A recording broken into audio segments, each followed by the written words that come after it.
Are you having trouble getting a well-paying job, or do you have a quote-unquote successful job, but you still feel like you aren't being paid enough for your efforts? For those of us that primarily make income by putting in a standard 40 hours a week, we want to feel rewarded for what we do, since we commit so much of our lives to our jobs. If you feel like you aren't getting paid enough for what you do, that is what this guide is for.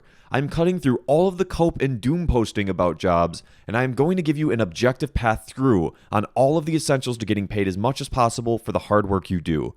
The truth is, there are plenty of six-figure jobs to go around, and you don't need to be born special or gifted to reach that pay grade. However, you do need to become the right person for that job. I find that if you treat getting promoted into the salary you want like a video game, it gets tremendously easier. The problem though is that life doesn't just flash up our next quest objective to clearly tell us what we need to do to hit that goal, and that's where I come in. I am here to share a straightforward map to reaching a better paying job, as I have gone through many of these quests myself through trial and error. And I am going to help you make this fun by laying out what you need to do so you can measure where you are at on your journey and check off your quest in real time on the way to your desired salary. If you want to hit six-figure salary as soon as possible while wasting as little of your valuable time as possible, this video is for you. We have a lot to unpack here. This is going to be a wordy one, but guys, if you really want to make significantly more money than you currently make, please stick with me on this. First and foremost, I'm going to teach about the most important piece to this puzzle, jobs with high value versus low. Within this section, I'm going to show you how to figure out the absolute top amount your job can pay, as well as help you with the process of pivoting jobs if your current one might not get you to where you would like to be. This section exists to set your focus, since you will need to know where you're going to actually get there. Once we have identified the ideal job we want to go for, then I am going to help you with the entire process of how to get there, starting with part 2, getting your foot in the door and taking action. This includes identifying if you need formal education, how to consistently win interviews, plus how to get over the hard hurdle of getting a job even if you haven't had experience in one yet.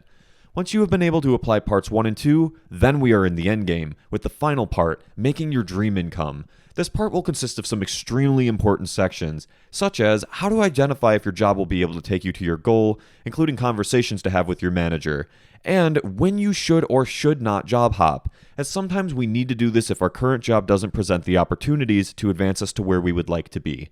This video is going to be packed with useful information, and guys, almost all of this comes from my very own wisdom in my own life versus random books I've read. With my 3 most recent jobs spanning from early 2021 to late 2025, you will absolutely walk away with something valuable from the contents of this video, no matter who you are.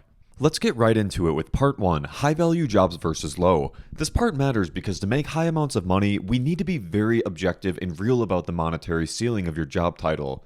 If you say you want to make 100K, but your job in the most expensive city in your country only hits a peak of 70K, that means that achieving the income through that job is not feasible. So how do we actually discover what our job is able to provide us with? To discover the ceiling of your job, there are a good number of websites that provide this kind of data. You basically enter your job title and it will pull salary ranges. While some are free, you often need to provide some personal information to use these websites. So as an alternative, going to AI and asking is also a pretty good idea, simply because it can provide you with personalized information to your area, helping you understand the high salaries of your job both in the area and how to get a higher one if you decide to move.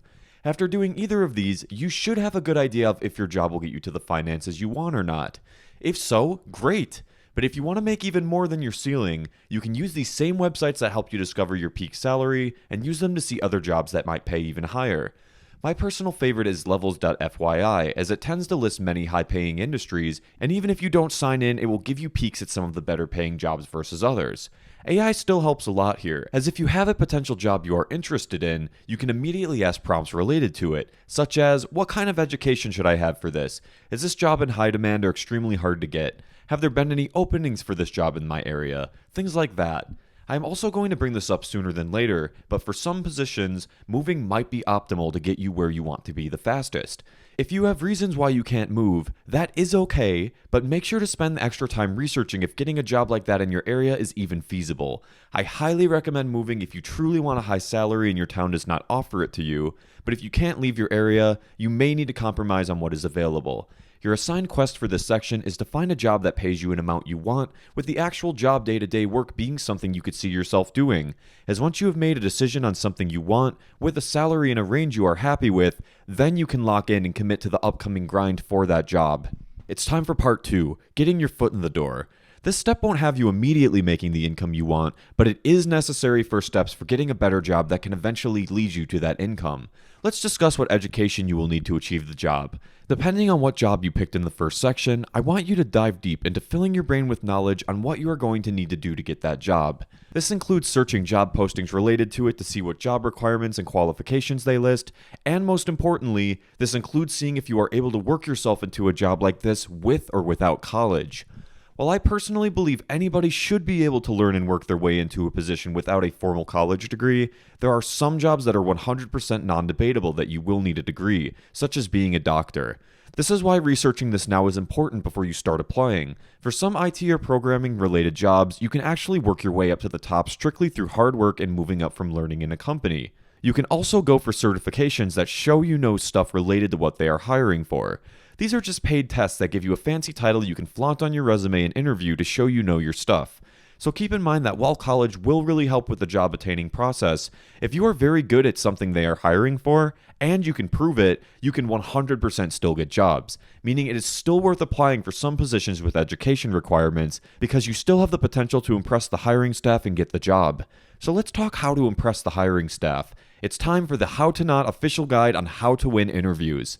I'm going to start with the gold standard for how to get picked for jobs over other people, which you should all be aiming for if not higher. And then I will include a second section that is a specialized approach for people who are new to the job market and need that extra little bit of help to get the employer to pull the trigger on you as a new hire. As for the gold standard, to be desirable to employers, we need to take a step back and think from their perspective. They have a role in their company that they need to fill to achieve their goals. Meaning, they want to hire somebody who is able to do what they need, not cause problems, show up on time, and generally speaking, make their life easier instead of harder. This is why hiring processes can take a while. A company won't want to hire somebody lazy, undependable, or unqualified because it will negatively impact the goals of the company. So your solution is to show that employer that you are what they need. The goal here isn't to lie. The goal is to look at a list of expected competencies and know in your heart that you can do it. You may be able to trick your employer to believe in you even if you don't believe in yourself, but if you do believe in yourself, there is no tricking involved. They are going to feel your confidence, and that energy is ultimately what will get you jobs. During an interview, you need to be able to hold confident eye contact with the person interviewing you, and tell them that you know you would be the perfect fit for the job. Quote their competencies back at them, sprinkling in stories of your past experiences that match what they are asking for to prove your confidence isn't fake. If you know for a fact in your heart that you have what it takes to do that job, and you portray that to them in your stories and interview questions while holding a friendly but professional demeanor, you will very likely get the job, unless if somebody else does this process better than you or has significantly more experience. And very importantly, share that you are motivated and want to grow, maybe even going as far as sharing the end title that you are aiming for. And then ask in that same interview if the company has growth opportunities within it. When you ask them that, you are flipping the interview onto the interviewer. And this is so important because 1, you are subconsciously showing them that you are valuable and ambitious, and 2, you are determining if that employer is even going to be a good fit to your ideal salary or position you are aiming for. If you do all of this and the employer doesn't really have a plan for you, or they don't respond positively to your ambition, you've dodged a red flag and you should find a similarly ambitious company that will do anything to have you. If you sell yourself to them as valuable through your confidence, skills, and aspiration for growth, you are a winner, and you will attract companies that are also winners and repel the poor ones. This wraps up my primary advice for interviews with past skills, but if you have never had a job in your field yet, meaning you lack experience, I am going to say you should follow the same approach I just taught, but you will need to change a few things. So, for one, when I mentioned that you should not go to a company if they aren't overly supportive of your growth, if you have never had an experience with that field yet, and nothing else seems to be available but they are willing to take you on, this would be the only time I would suggest taking it. And that is because even if you can't move into your ideal position there, you can use the experience from that job to then apply for a much better job after a year or two.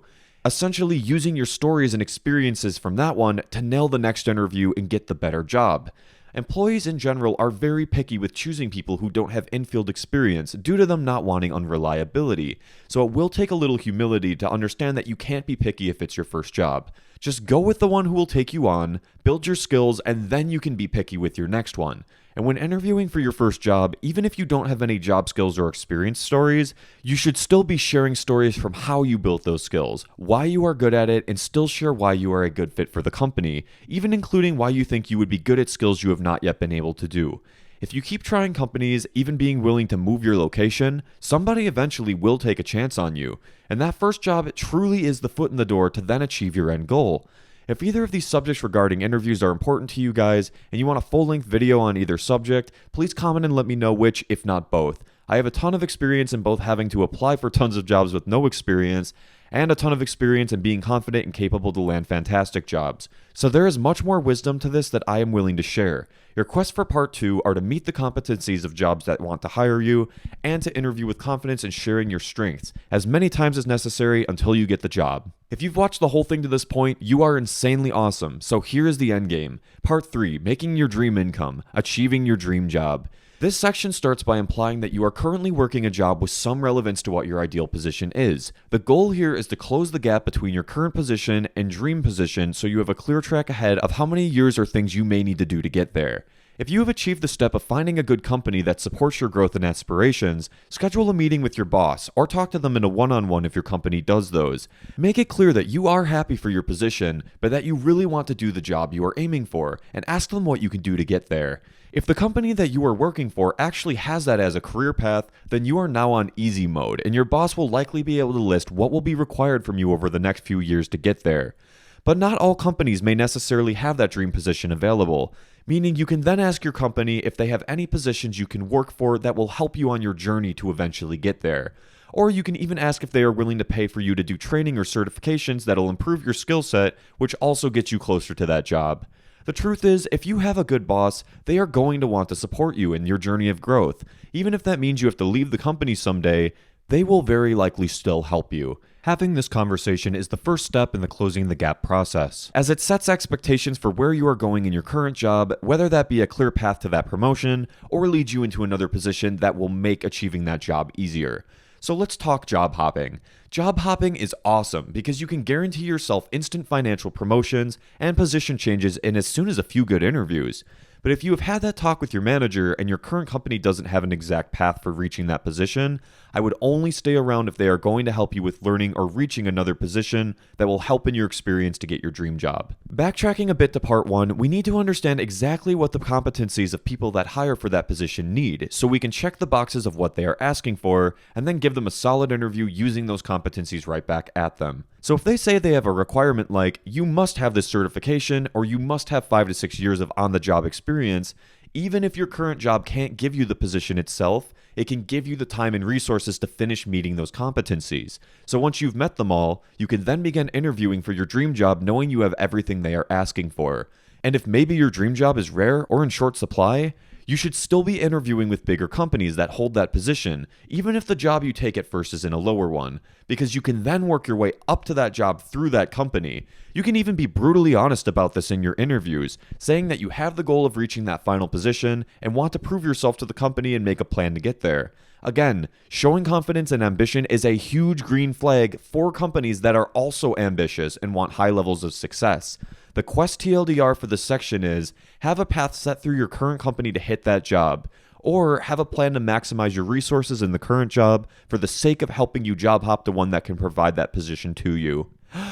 Wow, that was long, but that's all I've got for now. Just never forget that you can't get to a desired salary without knowing what you are aiming for first, and that the path illuminates as you walk it, meaning that you can follow the steps in this video to get you on the path that will ultimately take you to the dream job of your choice. If this gave you insight, please subscribe, as that will help get this video out to more people who might need it. Please ask any questions you might have in the comments, and let me know if you want a more thorough video on specific parts of this process. Thank you all for being here, and everybody, have a great day.